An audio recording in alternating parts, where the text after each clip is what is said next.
They didn't come. I remember staring at the empty chairs where my parents should have been. The violins played, the flowers were perfect, and yet that absence cut through me sharper than any blade. When I called, still in my dress, still shaking, their words echoed, cold and rehearsed. "Enjoy marrying your plumber. We won't be embarrassed with you." My mother's tone, icy, detached. My father, silent in the background. And then the line went dead. For a moment I couldn't breathe. Years of loyalty, of being the good daughter, meant nothing. My crime? Falling in love with a man who worked with his hands. I thought of my sister's wedding 2 years ago. White doves, crystal chandeliers, a five-star venue. My parents floated across that ballroom like royalty, drunk on admiration. They spared no expense, $60,000 to prove their daughter's worth. And me? I was the maid of honor, smiling through speeches, covering the bills they forgot to pay, making sure everything ran smoothly. I thought it was love. I thought that loyalty mattered. But when it was my turn, they erased me. At first, the pain consumed me. Nights staring at the ceiling, asking myself what I did wrong. Then came the anger. Slow, simmering, focused. I didn't explode. I calculated. If they wanted to be embarrassed by my husband, I would make them envy him instead. So I waited. I listened. I built my silence into a weapon. My husband, Daniel, wasn't just a plumber. He was sharp, ambitious, relentless. His hands might have been calloused, but his mind was precise. He had been quietly building something: contracts, partnerships, investments. And I had been listening during every late-night conversation, every whispered plan. Together, we weren't small. We were growing, powerful even. That night, after my parents' rejection, I sat across from Daniel in our small kitchen. I told him everything, every cruel word, every comparison to my sister, every dismissal. He didn't rage. He just reached across the table, squeezed my hand, and said, "Then let's make them watch." The first step was silence. I didn't confront them. I didn't chase them. I let them believe they'd cut me off. That confidence would be their downfall.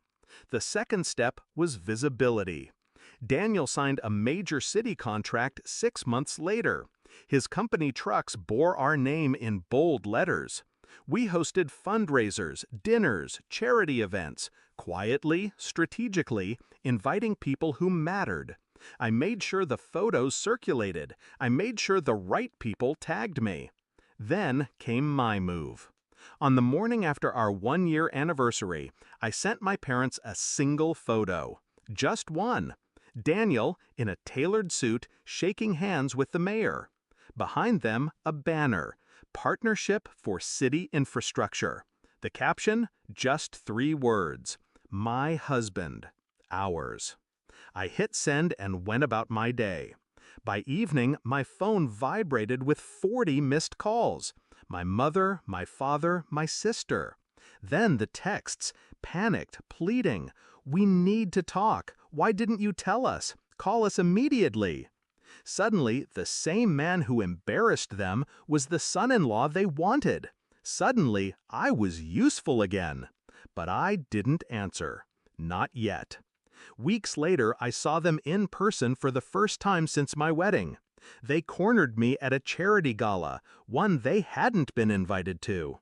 My mother smiled, that rehearsed social grin.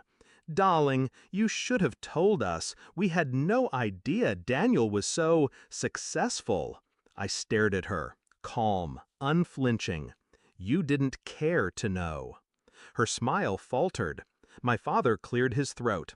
"We just want to be part of your life again." I leaned in, close enough for only them to hear. My voice was steady, surgical. "You wanted me to enjoy marrying my plumber, and I have, every second. The only difference is you'll never enjoy it with me." I left them standing there, small and desperate, in a room full of people who no longer looked at them. The truth? I don't need their approval. I never did. What I wanted was for them to feel the weight of their own arrogance, to choke on the taste of doors they slammed shut, only to watch me open better ones. And now, every time they see my name in a headline, every time someone asks about their brilliant daughter and her husband, they're reminded of the moment they chose pride over love. That is my revenge. Not anger, not shouting, exile.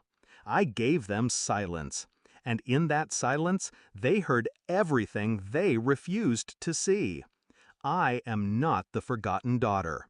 I am the one who walked away and never looked back.